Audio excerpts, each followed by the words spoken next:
I have never been a fan of cryptocurrencies, including the Bitcoin, although maybe a number of years ago, I tried buying some Bitcoins, and that's another story. But in any event, my overall feeling is that we're talking the most important condition we're looking at is how do you preserve wealth? How do you put your assets, if you wish to, in something where you can be assured that the store of value will continue?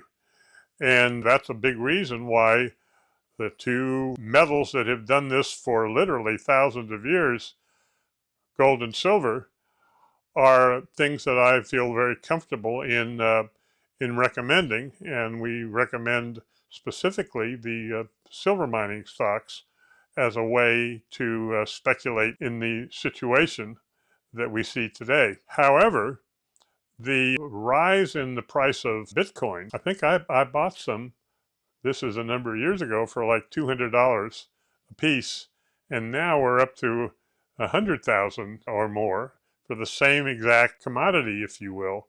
I hesitate to say I did not make money out of 200, but as I say, that's another story. And my feeling overall is that if you look at Bitcoin, they have a great advantage over gold or silver in one of the key aspects of money, which is to be used in transactions because they can do it on the internet.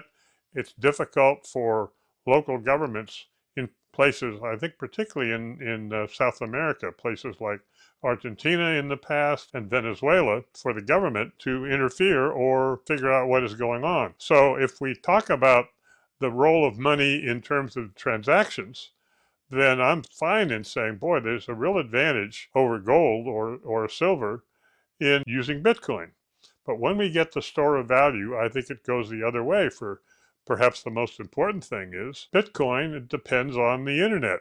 If the internet shuts down, how do you know what is going on? And so for reasons like that, even though in so many areas I'm a strong supporter of having the Bitcoin community invited to the White House and so on, which is all fine, but it's not something that as a speculator I want to get involved in. How high will Bitcoins go from the 100,000 or some of the other cryptocurrencies?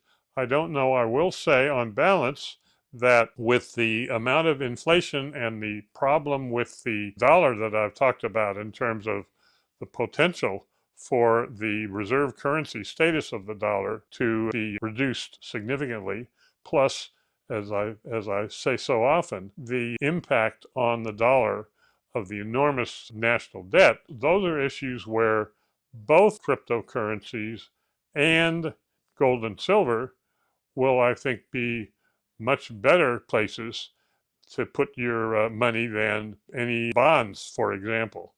Having said that, though, I prefer gold and silver, and crypto ain't one of them.